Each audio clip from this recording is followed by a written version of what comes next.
ग्रंथ चरक संहिता में महर्षि चरक हमें बताते हैं, ऋतूनाम अनुसारम यह आहारम विहारम च आचरति स न रोगैः न बाध्यते।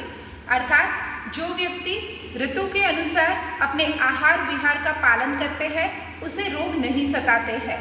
तात्पर्य यह है कि हमारे शास्त्रों में वर्णित 6 ऋतुएं जैसे कि हेमंत, शिशिर, वसंत, ग्रीष्म, शरद, वर्षा, इन 6 ऋतुओं का ज्ञान करके उसको समझकर जो व्यक्ति उसके अनुरूप अपने आहार विहार विचार और व्यायाम का पालन करते हैं वह व्यक्ति हमेशा स्वस्थ, दीर्घायु और निरोगी जीवन को प्राप्त कर लेते हैं। इसीलिए आप भी अपने जीवन में सही ऋतुचर्या और दिनचर्या को चुनें और निरोगी जीवन को प्राप्त करें। आपके समय के लिए धन्यवाद।